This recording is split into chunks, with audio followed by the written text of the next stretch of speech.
Lo que vamos a hablar hoy va a ser de la última parte de los delitos contra la libertad, que tiene que ver no con el ámbito material, no con el ámbito material de protección de la intimidad personal o de la privacidad, sino con aspectos que son inmateriales, digamos, el resguardo de aspectos inmateriales y también de algunos aspectos materiales, pues si ustedes analizan la carta o el pliego, o el sobre cerrado, o el pliego, o el despacho telegráfico, son instrumentos materiales que tienen protección penal hace mucho tiempo.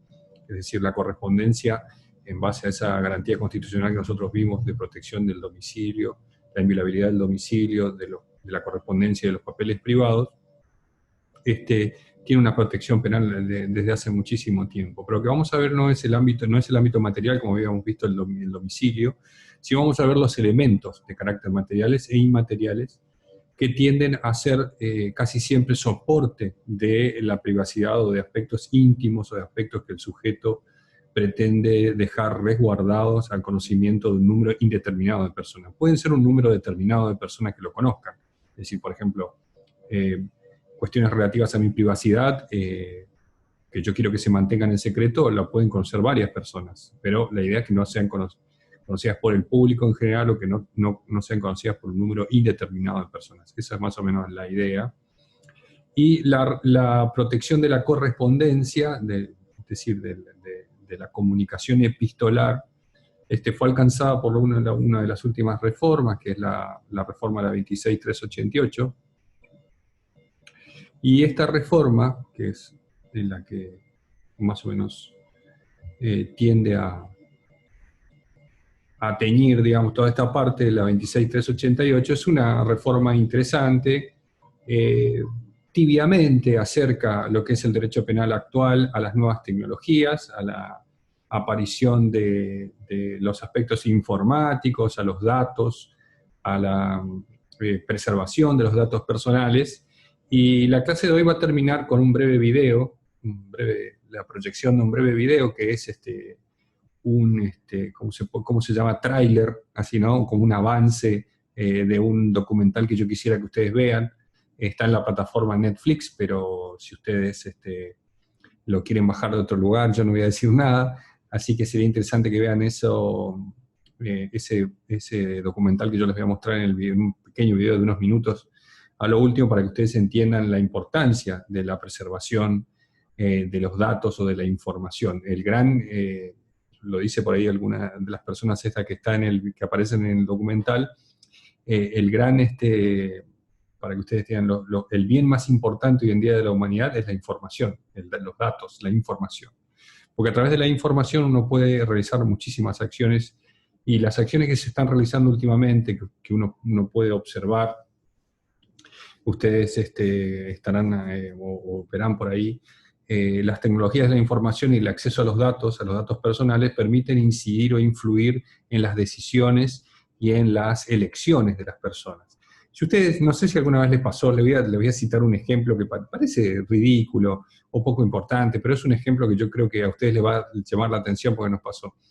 ¿Nunca les pasó que ustedes están con su celular buscando, supongamos, quieren comprar una cafetera, ¿no? Para una cafetera, se rompió la cafetera y quieren comprar una cafetera, y se ponen a buscar ahí en internet el precio de las cafeteras, pues cuánto sale una cafetera eléctrica, etcétera, etcétera, y uno termina de buscar la cafetera, abre cualquier red social a la que esté suscrito y empiezan a aparecer inmediatamente propaganda sobre cafeteras, sobre café molido, cafeteras automáticas, cafeteras de expreso, Nespresso, etc. Y uno se pregunta, ¿cómo saben? ¿O quién es el que está escuchando? ¿O quién es el que está leyendo? ¿Cuáles son mis intereses o mi manera de pensar o mi idea sobre la adquisición de una cafetera? ¿Cómo puede ser que yo haya buscado 10 o 15 minutos el precio de una cafetera? Porque antes de moverme de mi casa, quería saber cuánta plata tenía que llevar en el bolsillo, y ahora recibo un bombardeo incesante de miles de marcas de cafetera o propagandas en Mercado Libre sobre la conveniencia de las cafeteras en tantas cuotas, de tomar café, etc. Eso indudablemente tiene que ver con el algoritmo que maneja Internet, y el cual está particularmente destinado a que ustedes sean influidos a través de la publicidad o de los intereses del consumismo y del capitalismo, consumista en el cual vivimos. Por lo tanto, si ustedes buscan una cafetera en su teléfono y después les aparece en la red social propaganda sobre cafeteras, quiere decir que alguien está escuchando lo que ustedes buscan. Es decir, por eso es muy importante cuáles son o cómo ustedes preservan sus intereses y sus datos, porque les puedo asegurar que van a terminar comprando la cafetera que quiere alguien y no la cafetera que ustedes querían. O si después se arrepintieron de comprar la cafetera, no van a saber cómo sacar o terminar de que pasen en las redes sociales propaganda sobre esos productos que ustedes estuvieron buscando. Lo mismo sucede con los micrófonos y las cámaras de los dispositivos electrónicos que están conectados a Internet. Si ustedes ven o analizan fotos sobre las personas que son más influyentes o más importantes en lo que tiene que ver con la Big Data, es decir, con los datos y con el manejo de la información en Internet, todos tienen tapadas sus cámaras y sus micrófonos en los dispositivos. Yo la otra vez vi, no traje ahora la foto, me olvidé de subir la foto al conjunto de láminas porque es un conjunto de láminas bastante, no es muy nuevo, digamos, el que estamos usando acá, lo voy a actualizar, pero hay una foto de Mark Zuckerberg, el dueño de Facebook, de WhatsApp y de otras redes sociales, que está trabajando con su computadora, se saca una foto por una revista y tiene una cinta adhesiva tapando acá la cámara y una tapando el micrófono. Si Mark Zuckerberg tiene tapado ahí, digamos, quiere decir que algo está pasando. Es importantísimo hoy en día la preservación de la información personal, de los datos personales y sobre todo de un concepto particular que vamos a ver en un ratito que se llaman los datos sensibles. Esos son los verdaderamente datos importantes, los datos sensibles. Porque que yo quiera comprarme una cafetera no es una cuestión muy trascendente para la vida humana, política, social, filosófica. Probablemente se me rompió mi cafetera, o se me rompió la jarra de la cafetera, o la que tengo es muy vieja y está tapada, o tiene sarro, o lo que sea. El problema son otros intereses en los cuales yo manifiesto a través de Internet, o a través de las redes sociales, o cuáles son los datos que yo le proveo a determinadas páginas, o a determinados portales en los cuales yo cargo mis datos personales, no solo datos económicos, el número de mi tarjeta, sino otro tipo de datos, que son los datos sensibles, y los cuales conforman mi propia personalidad. Es decir, que alguien, Mark Zuckerberg, o quien ustedes quieran llamar, sepa cuáles son mis intereses políticos, mis afiliaciones, mis convicciones religiosas, cuáles son mis preferencias sexuales, cuáles son mis ideas políticas, cuáles son mi conformación del grupo familiar, cuáles son mis ingresos, cuáles son mis proyectos de vida. Eso realmente juega un papel importante para la personalidad. Y quien maneja esos datos, posteriormente puede influir seguramente en ustedes para que ustedes realicen una elección en un momento crucial, como es, por ejemplo, el momento de una elección política, en el caso de que tengan que ir a votar. Esto ha pasado. Hay empresas que han sido condenadas penalmente en otros lugares del mundo. Saben ustedes muy bien el caso de Cambridge Analytica, que está esta empresa es protagonista del documental del cual yo les voy a recomendar y les voy a pasar un pequeño video, que a través del conocimiento de los intereses y de los datos, y sobre todo de la manipulación de esos datos y de esa información, ha logrado influir en elecciones en los Estados Unidos y ha logrado influir en la campaña por el Brexit, es decir, por la separación del Reino Unido de la Unión Europea, una circunstancia que ha sido importantísima para la vida política de ese continente. Y eso lo han hecho a través de la captación y la utilización y manipulación de los intereses y de los datos de las personas comunes. Por eso nosotros vamos a ver los delitos ahora que tienen que ver con la correspondencia, que son importantes porque han tenido una importante reforma a partir de la ley 26388, la incorporación de algunas convenciones internacionales, de las cuales muy poco se habla, pero que son importantes. Si ustedes analizan, podríamos poner aquí, en primer lugar, como un bien jurídico, el bien jurídico del cual nosotros estamos hablando en esta clase, que es la privacidad y la intimidad personal. Aquí hay un problema en la nomenclatura del capítulo de este título, porque ustedes ven que el capítulo se llama violación del secreto y la privacidad. Verdaderamente el secreto no constituye ningún bien jurídico penal. El secreto podría consistir el objeto del delito de algunos tipos penales, de algunos tipos, no de todos, porque si usted intercepta una correspondencia, no es necesario que la correspondencia que usted intercepta o la comunicación electrónica que usted intercepta contenga un secreto, no es un elemento indispensable de la norma. Puede contenerlo como no puede contenerlo. Pero el secreto, colocado en la nomenclatura del capítulo, genera la confusión de que pareciera ser que la ley está protegiendo al secreto como bien jurídico. ¿Por qué digo esto? Porque sistemáticamente nuestro Código Penal utiliza los títulos y los capítulos para identificar los bienes jurídicos que son protegidos en esa parte. Así de simple. Cuando el título sexto habla de delitos contra la propiedad, uno más o menos entiende que en esa parte va a encontrar delitos que reprimen conductas que afectan ese bien jurídico. Sin embargo, en la reforma, en la última reforma, que es de la 26.388, se hizo una modificación incorrecta del capítulo, generando ahí una confusión terminológica, conceptual, científica, digamos, un problema científico, porque no hay ningún bien jurídico que sea el secreto. El secreto sí es un dato específico que la persona pretende mantener resguardado dentro de su privacidad y su intimidad personal, que sí es el bien jurídico, y que trata de resguardarlo y preservarlo del conocimiento de terceros, de un número indeterminado de personas o del público en general. Pero el secreto no es el bien jurídico, puede ser el objeto, les decía, de protección o el objeto del delito en algunos tipos penales. Supongamos la revelación de secretos por parte del funcionario público o de datos o documentos o actuaciones que están declaradas secretas por ley, podría ser ese el elemento, pero no es el bien jurídico protegido. El bien jurídico protegido en este tipo penal es la privacidad y la intimidad personal, es el ámbito íntimo de reserva de la libertad personal que hace a la formación y la conformación de la personalidad humana. Es decir, ahí nosotros, mediante la reserva de nuestros intereses, es que podemos desarrollar nuestra personalidad. Nosotros tenemos la libertad de, y esto constituye la libertad, de poner en conocimiento del público en general o de terceros determinados aspectos de nuestra vida, pero también tenemos el derecho de reservar otros aspectos de nuestra vida que hacen a nuestra personalidad y que pretendemos mantenerlos en ese espacio de reserva. Por lo tanto, van a ver ustedes que el bien jurídico es la privacidad e intimidad personal y no el secreto, por más que el capítulo se llame violación de secretos y de la privacidad.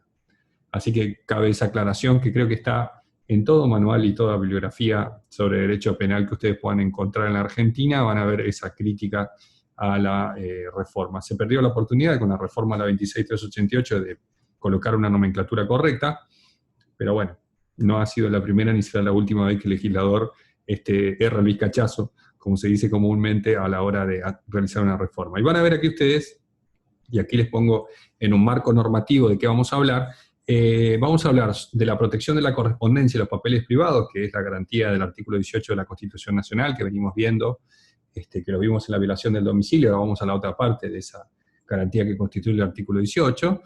Vamos a tener una importante incidencia de la ley, está mal el número ahí, vamos a corregirlo rápidamente para que no haya equívocos. La ley no es 35, es 25, ahí está. Sí, acá en el libro está así. Sí, no, se habrá puesto ahí está. 25.326, que es la ley de habeas data. La 26.388, que es la última reforma que incorpora las cuestiones relativas a la comunicación electrónica, los datos electrónicos, a los sistemas informatizados de datos, que la ley 26.388 es la incorporación legal de un convenio específico, que es el convenio sobre cibercriminalidad, ¿no? Es un convenio del convenio de Budapest, con el protocolo de Budapest del 2000, el convenio de cibercriminalidad, que más precisamente en el artículo 3 establece este convenio algunas indicaciones a los firmantes sobre la necesidad de la reforma de su derecho penal ordinario y la incorporación de algunos conceptos como bases de datos. Yo les podría leer que dice: las partes adoptarán medidas legislativas o de otro tipo que estimen necesarias para prever como infracción penal conforme a su derecho interno, dice el artículo 3 del convenio sobre cibercriminalidad, la interceptación dolosa y sin autorización cometida a través de medios técnicos, de datos informáticos, en transmisiones no públicas, en el destino, origen o en el interior del sistema informático, incluidas emisiones informáticas que constituyen una base de datos informatizada. Esto es más o menos lo que ustedes conocen. El convenio de Budapest sobre cibercriminalidad apunta a lo que es la idea del espionaje o lo que se entiende como la interceptación de comunicación electrónica o escuchas ilegales. Ustedes habrán encontrado eso seguramente en los medios de comunicación últimamente. Esto anda muy muy en boga, muy actualizado con el tema del ciberespionaje o el espionaje a través de la interceptación de comunicaciones, la colocación de instrumental técnico para captar conversaciones privadas, etcétera. Toda esa cibercriminalidad que difiere muchísimo de lo que contenía nuestro capítulo, que era la preservación de la correspondencia epistolar, con la antigüedad que la correspondencia epistolar tiene, ¿no? Que ya casi nadie escribe cartas hoy en día manuscritas. Bueno, esto trató, aunque sea tibiamente, de preservar o de reforzar la protección penal para este aspecto, y también la cuestión relativa al habeas data, que van a ver ustedes en el último artículo con la cuestión de la provisión de datos falsos, etcétera, que tiene que ver con la ley de habeas data. Pero este es más o menos el marco normativo, los tipos penales que nosotros vamos a ver, y lo vamos a ir viendo rápidamente, porque son varios, para que ustedes entiendan más o menos la dinámica de cada tipo penal. Esa es más o menos la idea, porque esto concluye con un trabajo práctico que yo quiero que ustedes hagan, y quiero que también ustedes no se queden con lo que yo les explico aquí, sino que vayan y consulten a la bibliografía para poder redactar un buen trabajo práctico, una buena resolución del trabajo práctico. Así esto hace como nota de concepto. Nosotros vamos a encontrar como primer tipo penal la apertura indebida de correspondencia y el acceso indebido, ¿no?, a una comunicación electrónica. Si ustedes analizan ahí la incorporación de la ley 26.388, está subrayada que hace referencia a la comunicación electrónica. La comunicación electrónica es la transmisión de datos por cualquier medio de carácter informático, sea el soporte que tenga. Pero lo que tiene que transmitirse es un mensaje entre dos interlocutores que tengan algún tipo de manifestación de voluntad, tenga o no efectos jurídicos del contenido que sea, se pueda entender o no, porque puede estar encriptado o hecho en lenguaje, digamos, de símbolos o de signos, pero la comunicación electrónica como incorporación de la 26.388 vino a actualizar este tipo penal que hacía referencia solamente a la correspondencia epistolar, es decir, a lo que habla de la carta, al pliego cerrado, al despacho telegráfico, telefónico o de otra naturaleza. Hubo una discusión en la jurisprudencia muy interesante durante mucho tiempo, porque el tipo en sí es de textura abierta, o dice un despacho telefónico de otra naturaleza.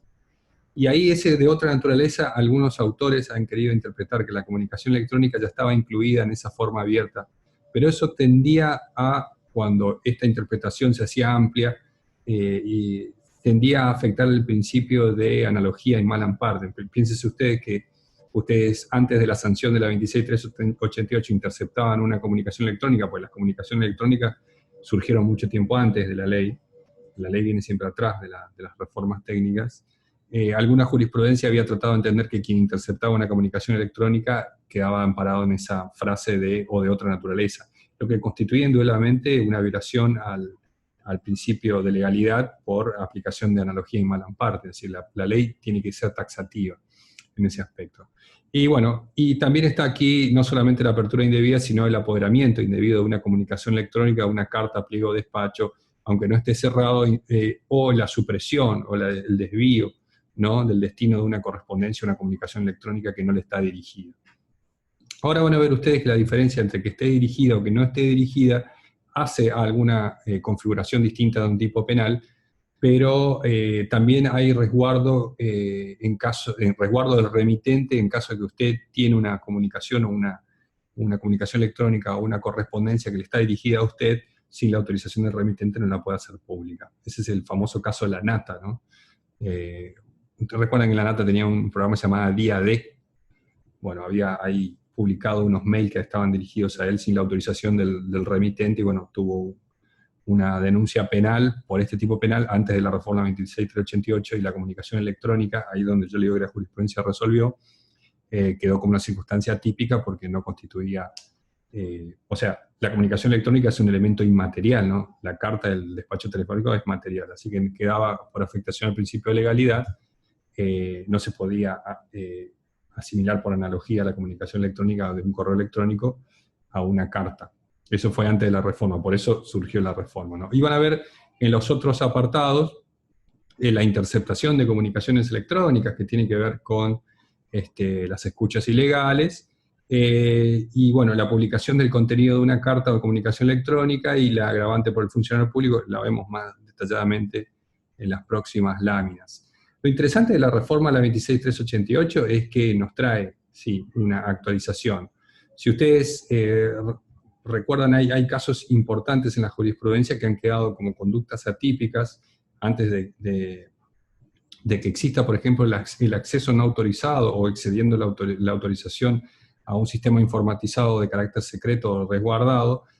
Antes la conducta del hacking, o sea, el hacker, no tenía amparo en la normativa penal argentina porque constituía una circunstancia atípica, no estaba contenido, no estaba preservado. Pero la sistemática del código, conforme la 26388, incorpora esta idea de comunicación electrónica, es decir, la transferencia de datos.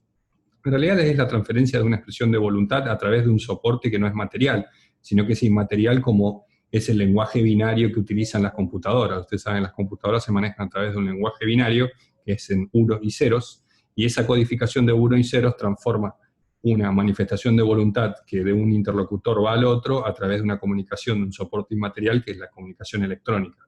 Antes la manifestación de voluntad ya tenía que hacer por escrito sobre un soporte de papel, meterlo en un sobre, cerrarlo y despacharlo, circunstancia que se ha actualizado hoy en día con la cuestión de la comunicación electrónica. Es decir, estamos hablando de cualquier tipo de comunicación electrónica, correo electrónico, mensaje de WhatsApp, mensaje de texto, posteos en redes sociales, mensajes directos en redes sociales.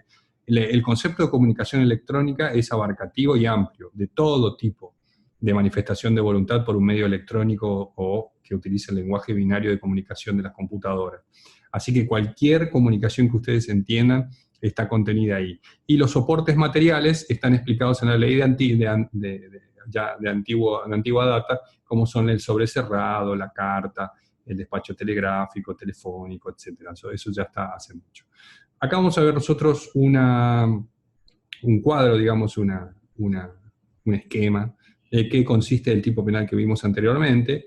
Van a ver ustedes que las conductas son abrir o acceder indebidamente, interceptar, captar, comunicar a otro, publicar el contenido, y nosotros vamos a entender que ya les expliqué brevemente lo que consistía una comunicación electrónica, es decir, una transferencia de voluntad entre dos interlocutores, los cuales se realizan a través de un soporte que no es un soporte material, sino que en sí es un soporte de carácter virtual, ¿no? Podríamos decirlo así, inmaterial, ¿no? Pero debe contener indudablemente una manifestación de voluntad, debe contener una manifestación de voluntad. Les hago una pregunta, ¿ustedes ven la parte del diseño que está aquí arriba, a la derecha, o no se ve? Pues si no voy a correr mi imagen un poco. Sí, profe, se ve. ¿Se ve? Perfecto. Sí. Bueno, si se ve, está bien. Bien, vamos a ir de nuevo. Porque ahí está la palabra se apoderar, que es la otra conducta que contiene, ¿no? El tipo penal, no quería yo interrumpir eso. Entonces hablamos de la comunicación electrónica, ¿no? Siempre la comunicación, ya sea en un soporte inmaterial o en un soporte material a través de una carta, es la manifestación de voluntad entre dos interlocutores que se comunican. No tiene por qué el lenguaje que utilizan los interlocutores ser un lenguaje conocido, descifrable. Puede ser a través de símbolos, un lenguaje encriptado que solo conozcan los interlocutores. Eso no hace a la calificación o tipificación de los delitos. Pero sí, una comunicación electrónica se diferencia de las demás formas de comunicar, que tiene un soporte inmaterial a través de un lenguaje informático específico, como es el lenguaje binario, lo que caracteriza esta forma de comunicación, que ha sido incorporada por la 26388 y que ha actualizado el tipo penal para que no tengamos todas estas lagunas legales o de tipificación que se producían cuando por ejemplo, se accedía a un correo electrónico sin la debida autorización. Eso no constituía, por ejemplo, abrir o acceder.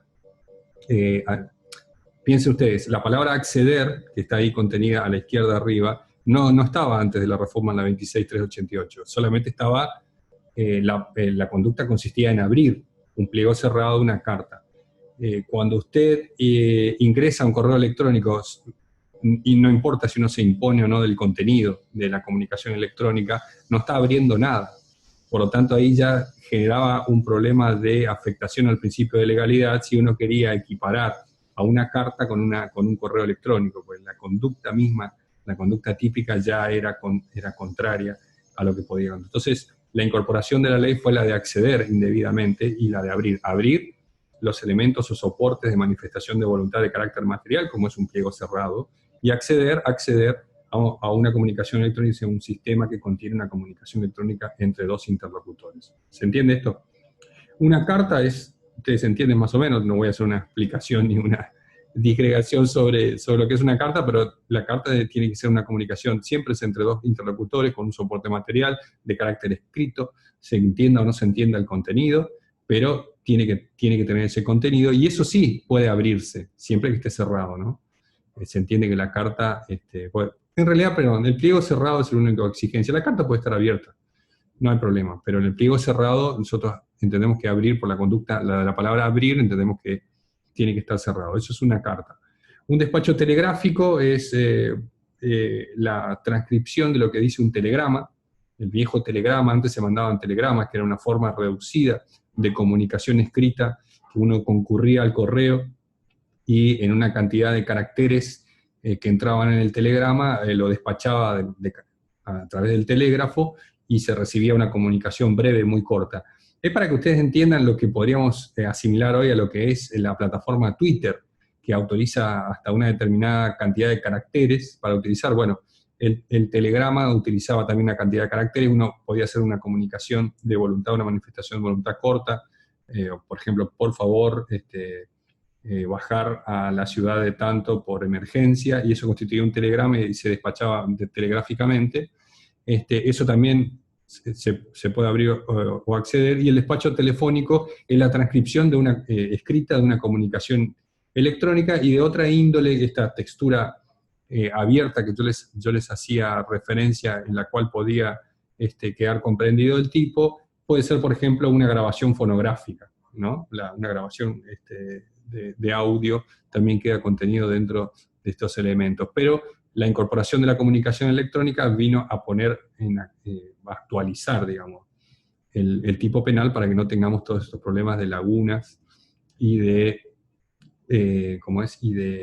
y de circunstancias de atipicidad y violación al principio de analogía en malam partem, etcétera, y todas estas cuestiones. Una de las características que tienen los tipos penales es que tanto la comunicación electrónica, el pliego, el despacho telegráfico, la carta o el despacho telefónico o de otra índole, no tiene que estar dirigido a quien realiza el acceso o la apertura, indudablemente, porque de ahí dejaría de tener el elemento normativo necesario del tipo penal, que es que sea indebidamente. Si la carta está dirigida a mí, yo puedo abrir la carta. Estoy autorizado porque yo soy el destinatario. El remitente me envió una comunicación, una manifestación de voluntad a través de una carta, a mí yo estoy autorizado a abrirlo. Por lo tanto, si yo abro la carta, no lo estaría haciendo de manera indebida. Por eso es tan importante la aclaración que hace el tipo penal de que la apertura o el acceso, en el caso de la comunicación electrónica, tiene que ser siempre indebida, contrario a la ley, ilegítima, para que ustedes entiendan. La interceptación y la captación, ya lo expliqué más o menos, estamos hablando de lo que se denominan las escuchas ilegales.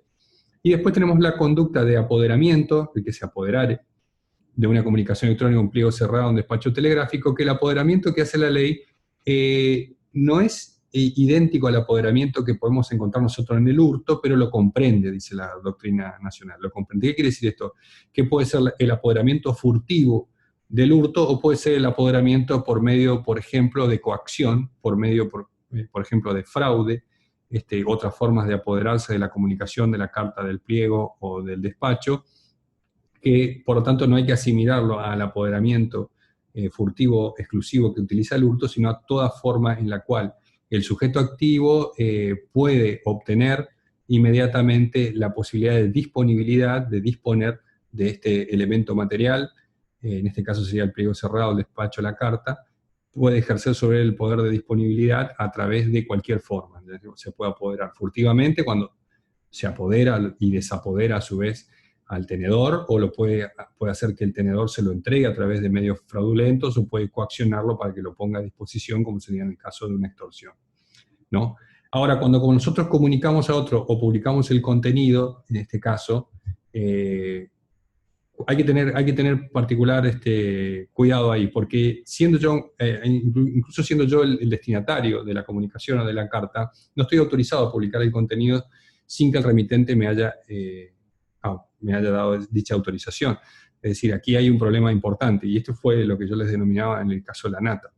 Lo que pasó en el programa de la Nata fue que en este programa que tenía el que se llamaba Día D, creo que salía por América, hace mucho tiempo, una determinada persona esta es la última conducta que ya les hablo, le había enviado un correo electrónico en ese momento y él los había publicado sin la autorización del remitente. Se le inició una causa por el delito que vimos recién, pero la circunstancia terminó siendo atípica porque estamos hablando de una comunicación electrónica que no estaba amparada por la ley porque la 26388 todavía no se había sancionado.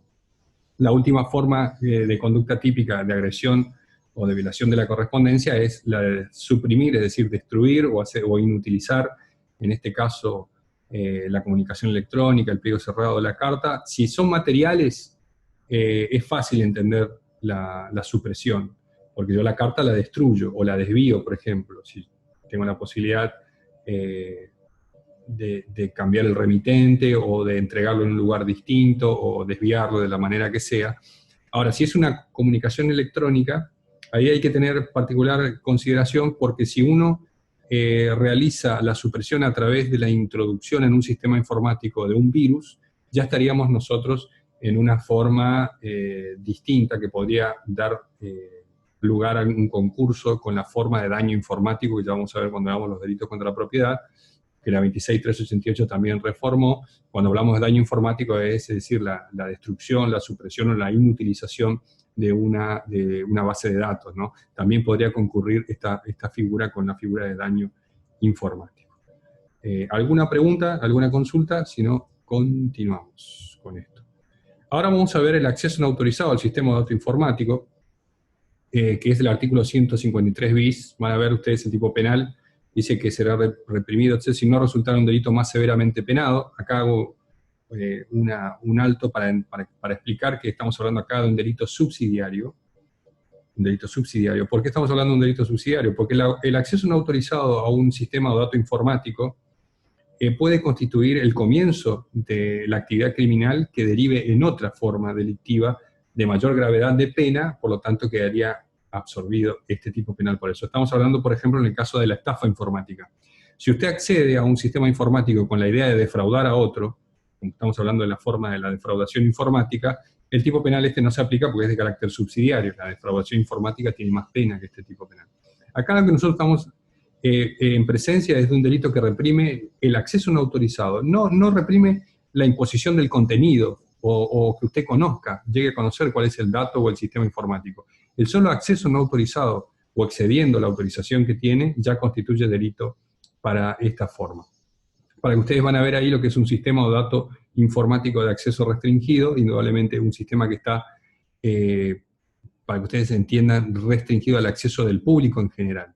Si nosotros accedemos a un sistema de datos que está autorizado para el público en general, no estamos cometiendo el delito de acceso no autorizado o indebido. Por ejemplo, nosotros accedemos a un portal de internet para descargar películas, qué sé yo, que ustedes quieran, de esos recontratruchos que andan por ahí, Pirate Bay o alguno de esos, o cualquiera que ustedes ven ahí, está de acceso público, usted no está accediendo a un lugar que tiene un acceso restringido. Lo importante es que haya una voluntad de restricción de acceso para que se configure el delito, si no, no hay ninguna forma de que esto se configure. En el segundo párrafo van a ver ustedes que estamos hablando ya de un agravante cuando el sistema de datos informático sea de un organismo público estatal o de un proveedor de servicios públicos o de servicios financieros. Esto es la protección a los sistemas informáticos del Estado, que contienen casi siempre, lo que yo les informé hoy, datos sensibles, es decir, datos importantes. Por ejemplo, datos relativos a la condición de salud del sujeto. Eso es un dato sensible.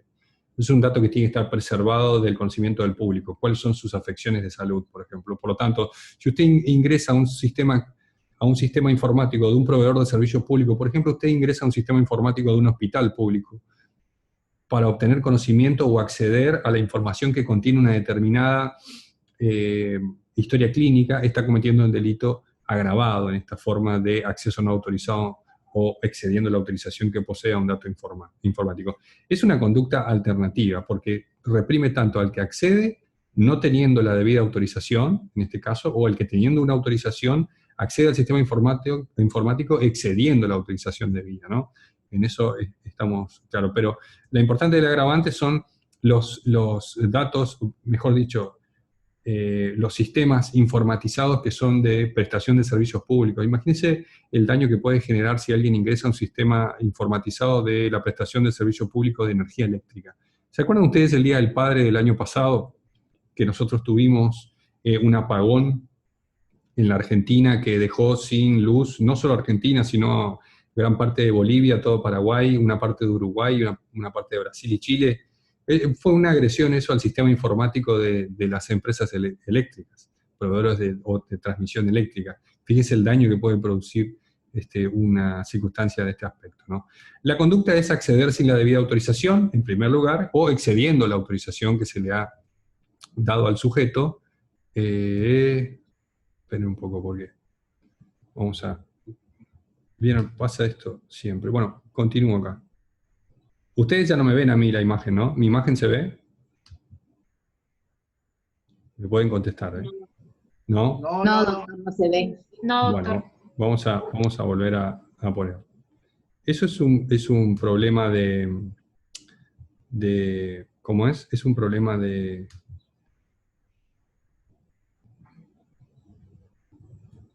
es un problema del Zoom.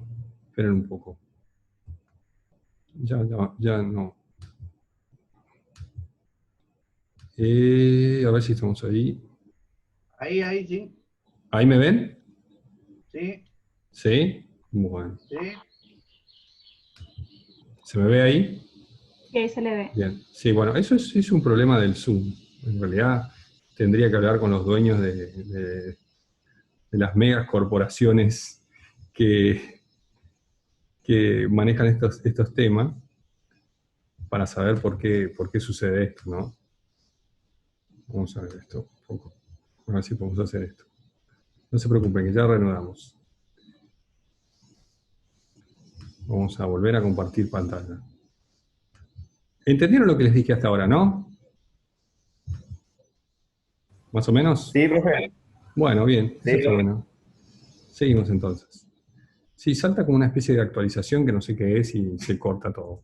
No importa. La conducta es acceder sin la debida autorización o excediendo dicha autorización. Eso más o menos ustedes lo entienden. Y hay un elemento importante que hace que este delito se pueda cometer solamente con dolo directo, es que la ley exige que sea a sabiendas. A sabiendas. Estamos en presencia de de los hackers, ¿no? Por cualquier medio, es decir, no admite medio, a un sistema o dato informático de acceso restringido.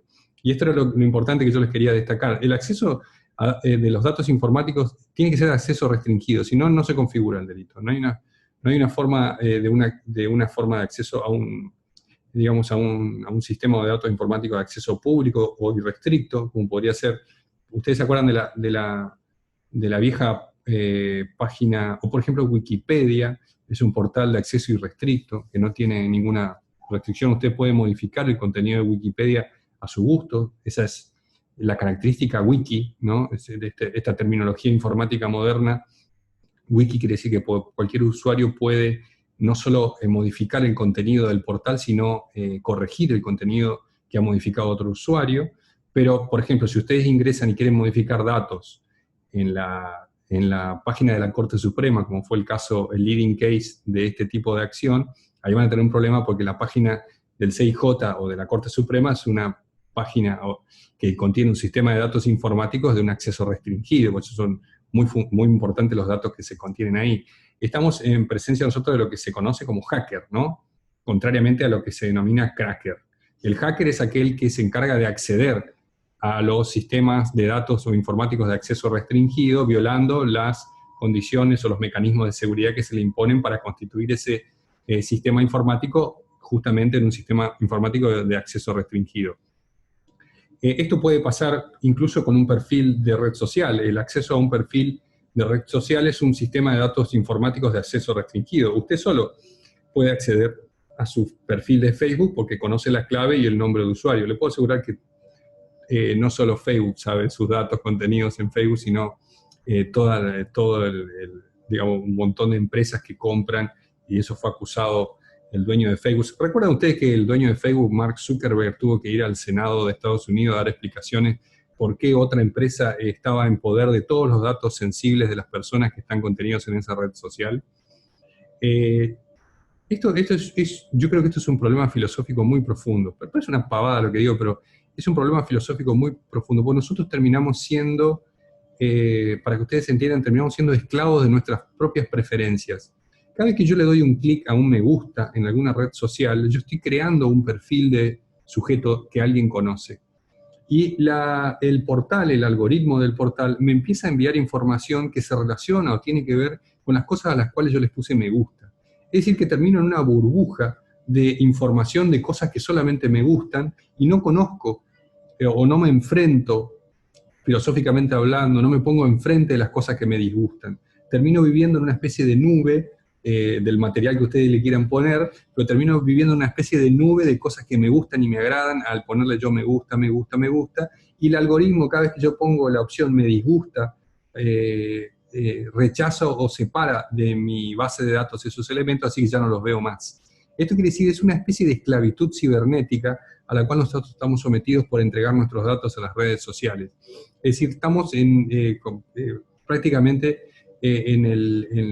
digamos, no sé, algunos filósofos ya lo han explicado, pueden ver ustedes, pueden leer el libro 1984, o pueden ver La Sociedad Feliz, no quiero ponerme acá filosófico, o pueden leer algún filósofo actual como Byung-Chul Han, un filósofo surcoreano que vive en Alemania. Se van a dar cuenta que la única forma que nosotros tenemos de ser libres es engañar el algoritmo, es decir, ponerle me gusta a las cosas que nos disgustan y ponerme disgusta a las cosas que nos gustan para poder vivir por lo menos en una especie de mini realidad, o por lo menos conocer la realidad en esta circunstancia. Ustedes se habrán dado cuenta que la única forma que nosotros tenemos de conocimiento de la realidad hoy en día es a través de esta pantalla. Es muy reducida la realidad que nosotros percibimos a través de nuestros sentidos de manera directa. O sea, lo que está pasando, por ejemplo, ahora en Estados Unidos con el problema racial que tienen, que siempre tuvieron, pero que hoy está exacerbado. Ayer un contramanifestante por el racismo disparó contra 2 manifestantes y los mató. Y esos manifestantes se habían manifestado porque la policía blanca había matado a una persona negra de manera brutal. Todo ese tipo de realidad que nosotros, con la cual nosotros nos enfrentamos, no nos enfrentamos de manera directa. En otros tiempos lo leíamos en un diario después de 4 semanas que hubiera pasado. Es decir, solo vivíamos la realidad que nos circundaba, solo vivíamos la realidad que conocíamos con nuestros sentidos. Hoy tenemos un bombardeo de información de realidad constante a través de esta pantalla. Pero no crean que la pantalla esta es ingenua, o que es objetiva, o que no tiene ningún interés, o que no es ascética, o que la empresa que nos provee Internet no nos filtra determinada información, o que la misma empresa que tiene Internet es la que publica los diarios, la que da la televisión, la que da el servicio de telefonía. Entonces es un problema muy grave el que tenemos en la sociedad hoy con la manipulación o el manejo de los datos, de la información. Podríamos hacer como el filósofo Byung-Chul Han, que no tiene ni teléfono, ni redes sociales, ni nada, y vive solamente una realidad que puede percibir con su sentido. No sé si podríamos vivir de esa manera hoy en día. Si él puede, probablemente nosotros también. Pero lo que pasa es que la característica de la esclavitud cibernética o virtual es que es muy atractiva y divertida. Nosotros estamos muy divertidos todo el tiempo, muy entretenidos. Y una de las necesidades básicas del sujeto, del ser humano, es divertirse, entretenerse, no vivir una constante agonía y un constante sufrimiento por la realidad que nos circunda. Así que vale esta pequeña digresión filosófica que acabo de hacer, que espero no haberlos aburrido. Hay que tener mucho cuidado con los likes que uno pone. Yo tengo un profesor de filosofía, amigo mío de Buenos Aires, que él lo que hace para engañar el algoritmo es, en sus redes sociales, sigue páginas o perfiles de cosas que nada que ver con él, por ejemplo, de armas o de material bélico, o sigue páginas de confección de zapatos, etcétera, y él no tiene ningún interés en esas páginas. Entonces, por lo menos eso es un pequeño acto de rebelión frente a la maquinaria cibernética que nos tiene ahí. Vuelvo a la clase y no me quiero ir mucho. El caso del leading case sobre que digamos, devino en la reforma de la 26388 fue el caso del hackeo a la página de la Corte Suprema de Justicia, que fue en 1998. El caso Gornstein. Un hacker, que es la conducta esta del acceder sin la debida autorización o excediendo la autorización prestada, accedió a la página de la Corte Suprema de ese momento, y la página de la Corte Suprema quedó hackeada con la foto del periodista asesinado de José Luis Cabezas, quedó mucho tiempo ahí. Esta persona, Goldstein, fue imputado pero la circunstancia en ese momento, al no estar la reforma de la 26.388, era una circunstancia típica y se terminó absolviendo al imputado por atipicidad de la conducta. Eso generó inmediatamente la necesidad de una reforma que devino en esta forma de agresión o de acceso no autorizado, o más allá de la autorización, a un sistema de datos informáticos de acceso restringido, valga la aclaración. Pero tengan mucho cuidado dónde dejan sus datos esenciales, sus passwords y sus intereses sobre todo. Como les decía hoy, los datos que nosotros, o sea, lo de la cafetera es mínimo. Valga el ejemplo de la cafetera, ¿no? Lo de la cafetera es mínimo. El problema es si yo estoy teniendo determinadas manifestaciones de carácter político. Me pueden jugar en contra después. Pueden manipular eso para hacerme votar de una manera o no votar de otra manera. Y bueno, esta es una figura muy menor, que es la violación de correspondencia calificada por calidad del autor. Acá es un tipo especial propio, que se reduce el ámbito de autoría solamente al empleado de correo o telégrafo, y que abusa de su empleo, se apodera de una carta, un pliego, un telegrama, etcétera, pero no hace referencia a una comunicación electrónica porque indudablemente no hay forma de apoderamiento aquí. Y la imposición del contenido también es un elemento del tipo, que es decir, imponerse el contenido y leer el contenido, que no está requerido en los otros tipos. Cuando usted accede a una comunicación electrónica ajena, sin la debida autorización, que no está destinada a usted no es el destinatario, digamos, no importa si se impone o no el contenido, basta con el acceso.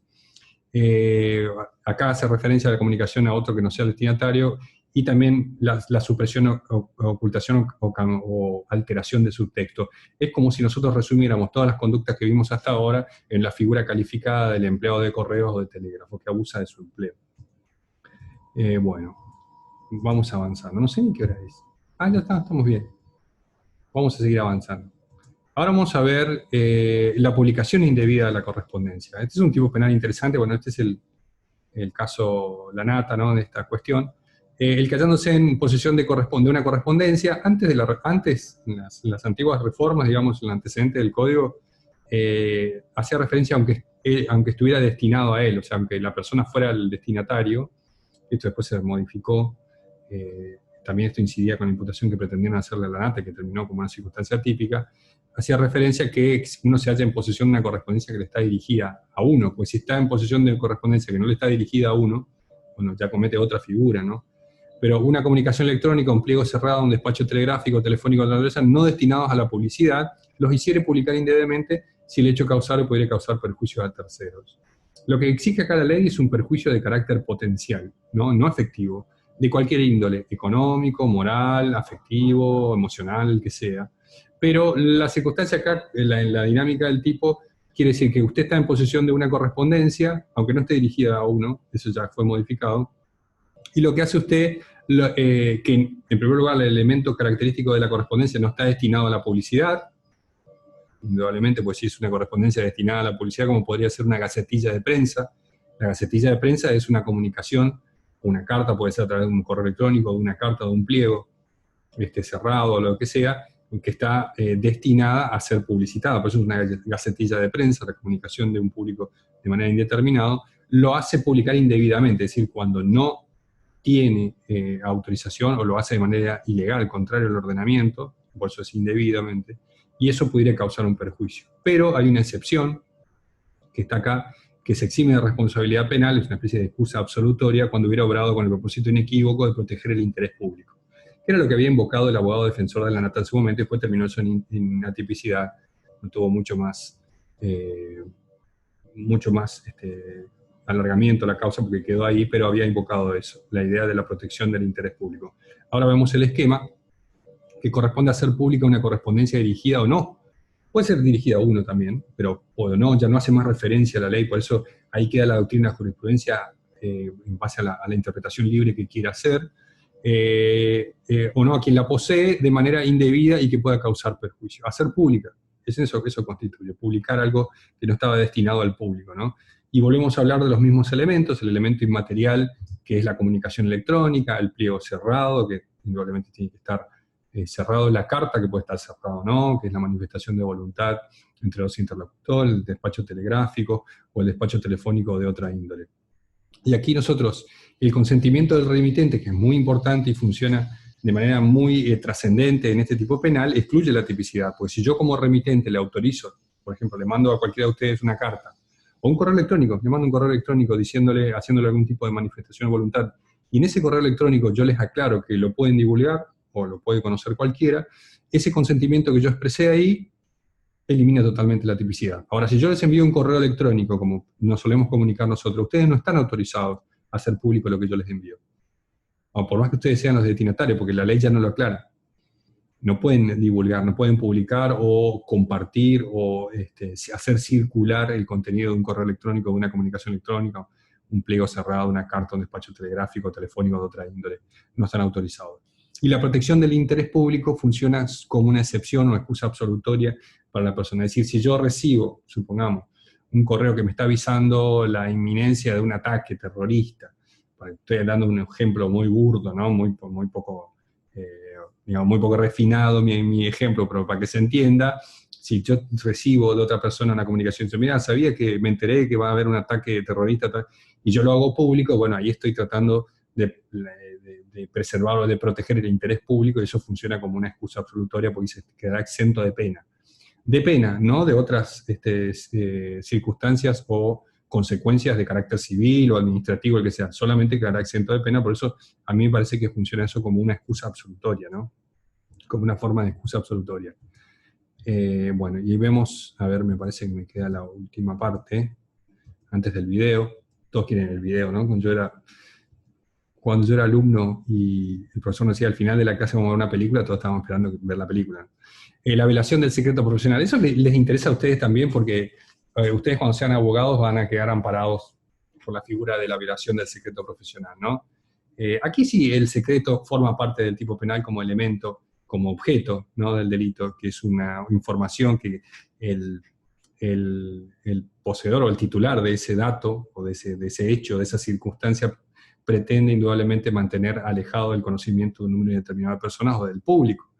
Y el tipo penal dice que será reprimido con tanto, o inhabilitación en prisión en su caso, por 6 meses o 3 años, el que teniendo noticia por razón de su estado, oficio, empleo, profesión o arte de un secreto cuya divulgación pueda causar un daño, lo revelará sin justa causa. Y ahí tienen ustedes dos elementos importantísimos. En primer lugar, el secreto tiene que poder causar un daño, no cualquier secreto. Esto es una discusión también en la doctrina, porque si yo pretendo que una determinada información o hecho quede en secreto y se divulga, ya me va a causar un daño.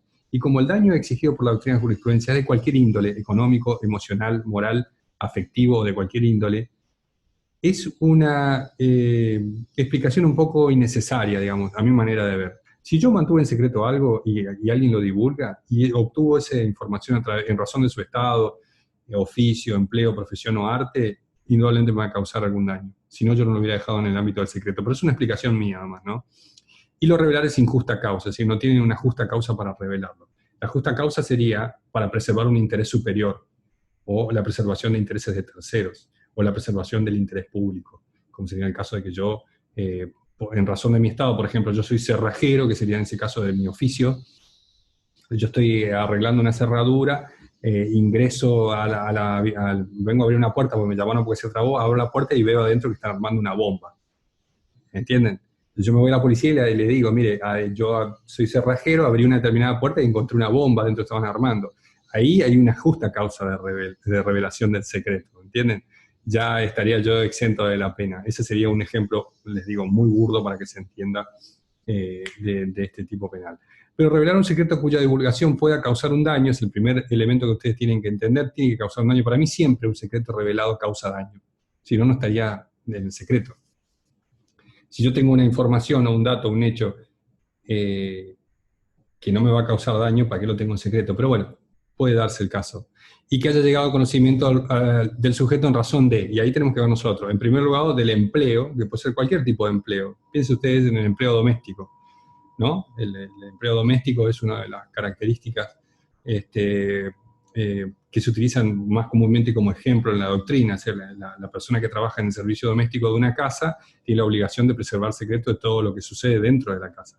El secreto puede ser ilegal, legal, moral, amoral, ilegítimo, legítimo, no interesa. Es decir, si una persona trabaja en razón de su empleo en el servicio doméstico de la casa y dentro de esa casa se consumen estupefacientes, por ejemplo, no está autorizado, a no ser que tenga una justa causa, porque si el consumo es personal, ¿no? La justa causa para revelarlo y comete el delito de violación. Entonces, empleo, nosotros estamos hablando de una relación, para que ustedes entiendan empleo, tienen que asociarlo a una relación de dependencia laboral, ¿no? Por ejemplo, el empleo doméstico, para que ustedes entiendan, puede ser otro empleo, pero para que ustedes entiendan el empleo doméstico. El Estado es una cualidad que es otorgada por una institución o por la propia sociedad a un determinado sujeto y la cual lo atribuye determinadas cualidades o características. El ejemplo que siempre da la doctrina de la jurisprudencia de Estado es el sacerdote que recibe un secreto de confesión. Hoy en día el secreto de confesión está un poco reducido, hay un par de bulas papales ahí, de comunicados papales de este papa que hay ahora argentino, sobre, digamos, para que ustedes se atenuó la necesidad del secreto de confesión. ¿Por qué es esto? Esto surgió en el Vaticano a partir de las innumerables e incontables denuncias por abuso sexual de menores que hubo contra la Iglesia Católica. Esto el Papa entonces hizo reducir la exigencia del secreto de confesión, así que, pero lo podemos utilizar como ejemplo. El Estado es la cualidad que la persona obtiene a través de una determinada posición social o que se le otorga a determinada institución en la sociedad, como puede ser el sacerdote en el caso de la confesión. Les doy un ejemplo así, ustedes después en la bibliografía pueden encontrar otro. La profesión es aquel que en virtud de su profesión obtiene un determinado dato de parte de quien es su cliente, caso específico, la del abogado. Recuerden que nosotros tenemos como abogados la obligación del secreto profesional, no podemos divulgar con nadie lo que nos comenta nuestro cliente. Supongamos que nuestro cliente viene y nos dice, nos confiesa que cometió el delito y nosotros tenemos que defenderlo igual, no podemos con nadie divulgar esta cuestión. Así que cuando hablamos de profesión, hablamos de una persona que ejerce una profesión de carácter liberal. Había una discusión en la doctrina, me parece una discusión ya superada, que era que en el caso del periodista, si el periodista quedaba incluido dentro de empleo, de profesión o de la otra forma que es la del oficio. Hoy en día, para ser periodista, uno necesita terminar la facultad. Es verdad, hay muchos periodistas que no tienen título de periodista, sino que tienen delante un micrófono y ejercen el periodismo. Está bien, pero hay una universidad de comunicación social donde te dan el título de periodista, por lo tanto quedó anclada esa circunstancia en lo que es la profesión. Y el arte es toda otra circunstancia por la cual la persona puede tener conocimiento de un secreto, pintores, artistas, etc. Estamos hablando de una circunstancia muy parecida al oficio. Para que ustedes vean aquí, la ausencia de justa causa es el elemento que califica la conducta. Si hay una justa causa, estamos dentro de una forma de excusa absolutoria. Igual hay discusión sobre esto no está totalmente claro. Algunos entienden que la justa causa elimina la tipicidad, otros que solamente elimina la pena. Pero bueno, es una discusión que todavía pervive. Pero aquí es importante que ustedes entiendan como abogados que en razón de su profesión no pueden divulgar los secretos que lleguen a su conocimiento, en razón de su profesión. Si lo conocen de otra manera, bueno, está bien, pero en razón de su profesión no pueden. Revelación de hechos y actuaciones, documentos o datos secretos. Se ha reprimido con un funcionario público. Este es un tipo penal especial que exige una característica particular, que es el funcionario público, que revele hechos, actuaciones, documentos o datos que por ley deben ser secretos. No todos los hechos y actuaciones, documentos o datos que llegan a su conocimiento en relación a su función como funcionario público, sino aquellos que están por ley declarados secretos. Por ejemplo, el juez no puede revelar los hechos contenidos dentro de un expediente penal, para que ustedes entiendan. Y ahí estaríamos nosotros dentro de la forma de las actuaciones. Actuaciones se referente a los expedientes en curso. Los documentos y los datos, a todos los elementos o datos. Esto no hago mucha referencia porque más o menos es coincidente, pero hablamos de un funcionario público que revela, ¿no? Que revela hechos que hayan llegado a conocimiento y que deban permanecer secretos en función de que la ley así lo determina. Supónganse ustedes el ministro de Defensa, sobre la adquisición de determinado armamento o el conocimiento de una determinada, la adquisición de determinado software de inteligencia, etc. Son hechos, es la adquisición que por medio de la ley de seguridad interior quedan reservados al secreto, no puede revelarlos el funcionario. Actuaciones, estamos hablando de las actuaciones, estamos hablando de los expedientes en curso, cuando por ejemplo pasa con el juez penal ni el fiscal pueden revelar lo que se sustancia dentro de las actuaciones. Los documentos también los documentos, las comunicaciones internas, documentos, despachos, memorándum, que están por ley determinados bajo el secreto de Estado, no los pueden revelar, o sea que la fuente de la constitución del secreto es la ley, y los datos también hacemos referencia a todo hecho que tenga que ver con esto. Lo importante aquí son que por ley deben ser secretos, no cualquier dato, ¿no? Hay datos que el funcionario puede conocer y que no están amparados dentro del secreto y que no constituirían la tipicidad de esta conducta, pero si la ley determinó que deben ser secretos, el funcionario público no puede develarlos. Esa es la circunstancia. Quiero avanzar un poco para que puedan ver el video, que es, digamos, la frutilla del postre en este caso.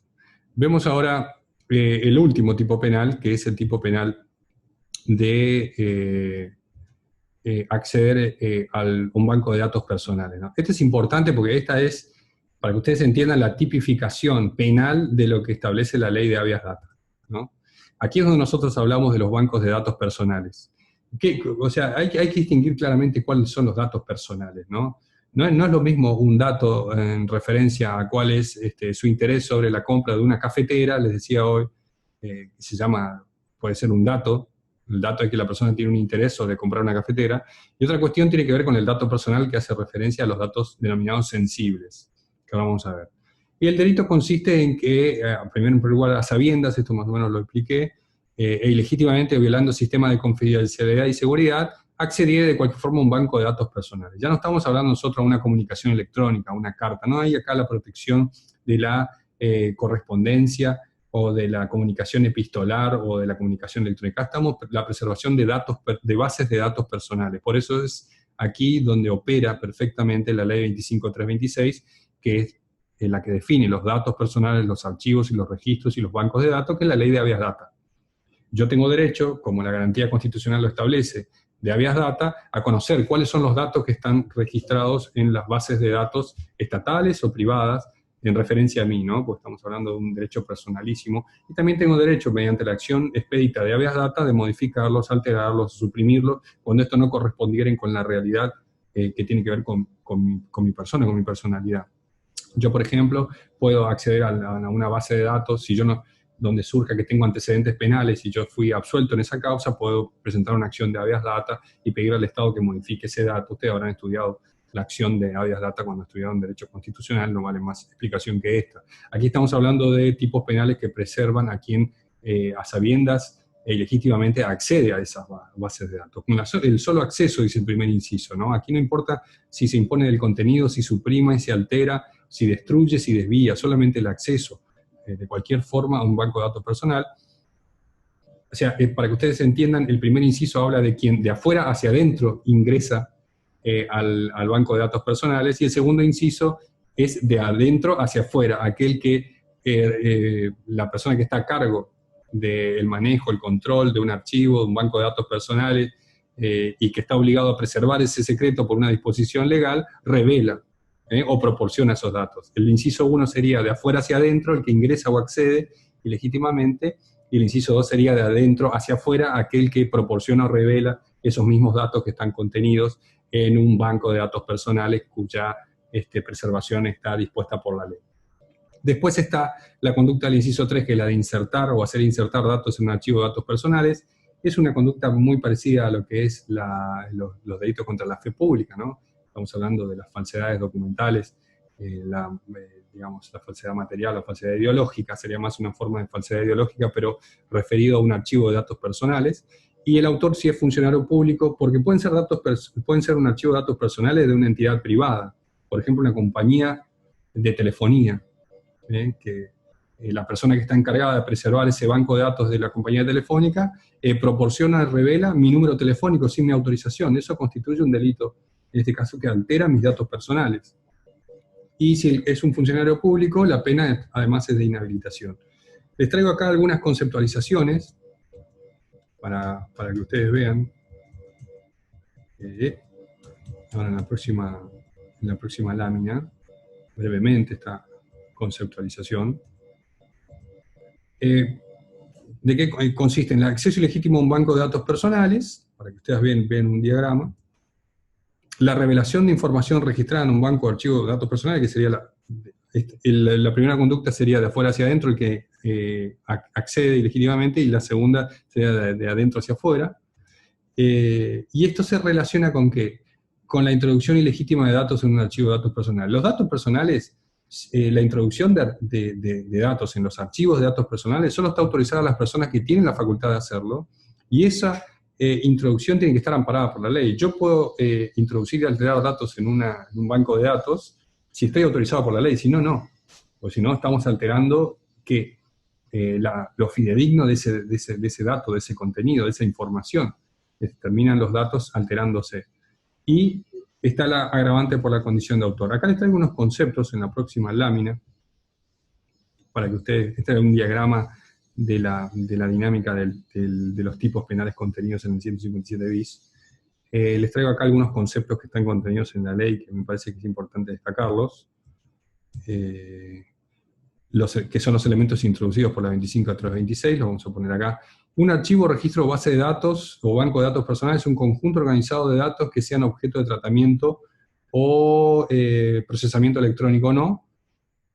No importa cuál fuera la modalidad, la formación, el almacenamiento, organización o acceso. Estamos hablando de un conjunto ordenado de datos y de información. Eso es un archivo o registro de datos.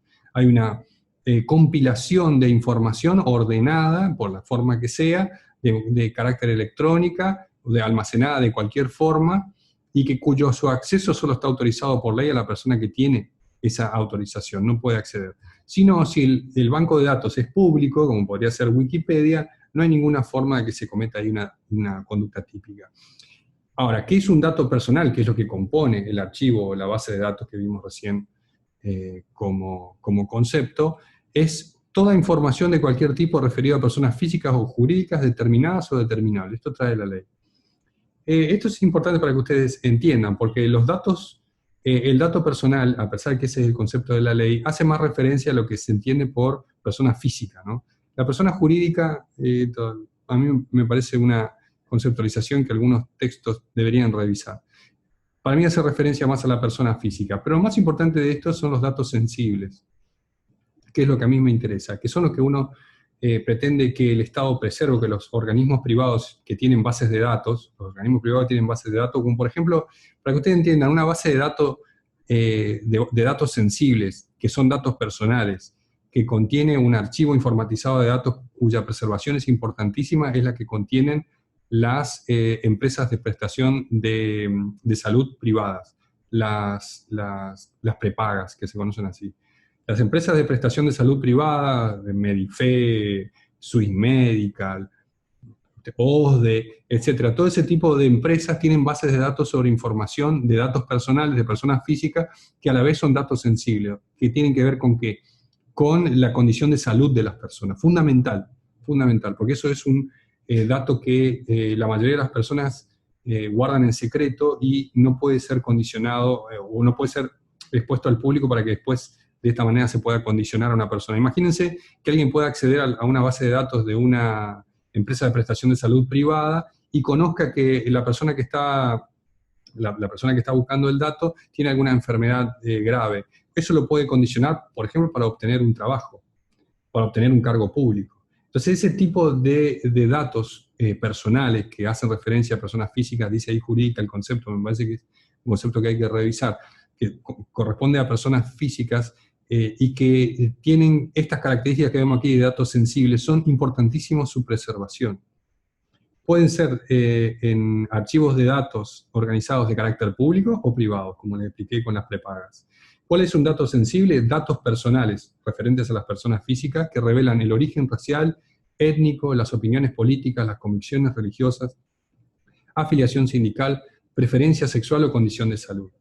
Fíjense, esto es una paradoja interesante. Todos estos datos que la ley de habeas data pretendió preservar del conocimiento del público, porque son datos sensibles, particulares, que hacen a la condición personal del sujeto, que intervienen en el desarrollo de la personalidad del sujeto, todos estos datos que la ley y el Estado trata de preservar de usted se los entrega a las redes sociales de manera gratuita y de manera voluntaria. Usted a la red social Facebook le informa cuáles son sus preferencias religiosas, qué película le gusta, su afiliación sindical, política, etc. Así que la aparición o la irrupción de las redes sociales ha transformado toda la forma en que nosotros vemos la preservación de los datos en la sociedad. Lo que antes la ley, o con lo que la ley de habeas data pretende mantener en secreto, hoy el usuario se lo entrega a las redes sociales o a cualquier portal, se lo entrega de manera gratuita y voluntaria, desde una red social como Facebook, o una base de datos tan tonta como que poner todos mis datos personales para saber qué tipo de Avenger soy, o qué personaje de Disney soy, o para jugar al preguntados, o para cualquiera de esas formas. Yo entrego datos constantemente, algunos son datos irrelevantes, pero otros son datos sensibles. Y después se produce que quienes administran y manejan esas bases de datos, venden esos datos, los manipulan y terminan incidiendo en la persona y afectando lo que verdaderamente la ley quería preservar. De eso es lo que hablan los filósofos hoy en día, es decir, que la esclavitud es una esclavitud consciente y voluntaria por parte nuestra. Bueno, sobre los datos sensibles y el acceso no autorizado a datos sensibles les dejo para que ustedes vean, son 5 minutos, 3 minutos, ni eso. Los últimos minutos de la clase vemos este video.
Bien, la plataforma es Netflix, se estrenó hace el año pasado, esto se llama The Great Hack, puede tener otro nombre, búsquenla, pero lo que hace referencia es a eso, digamos, a la manipulación de los datos personales y de los datos sensibles, que ya no es necesario que alguien en el papel de hacker acceda o quebrante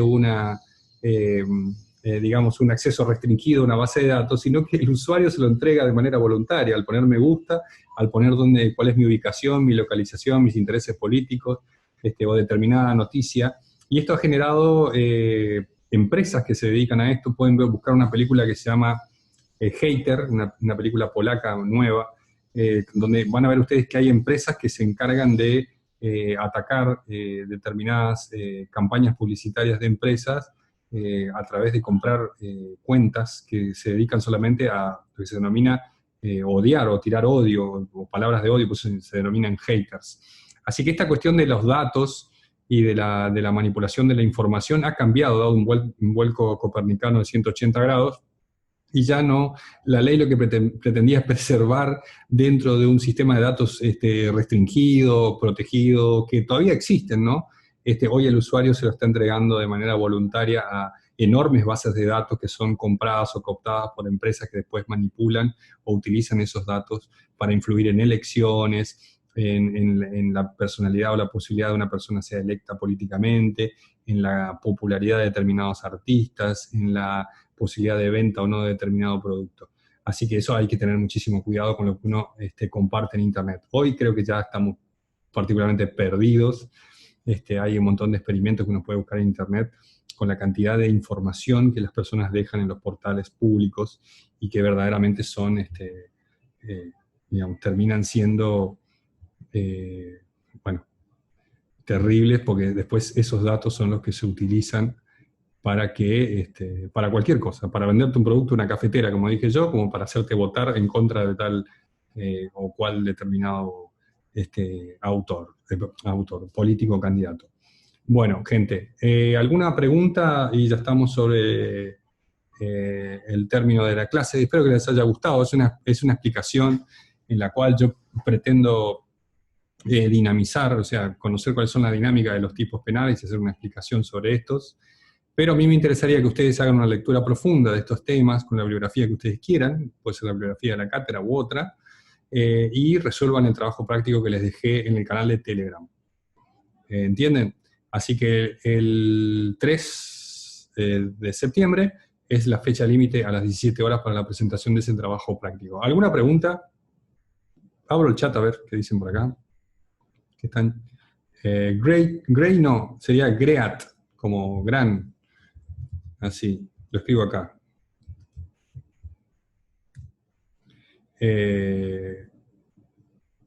Así que bueno, si ustedes pueden conseguir ese documental, no es muy largo el documental, pero si lo pueden conseguir, mírenlo porque es interesante y después van a pensar 2 veces antes de dejar algún tipo de dato o de alguna información en alguna red social que ustedes puedan estar utilizando, porque hay tantas.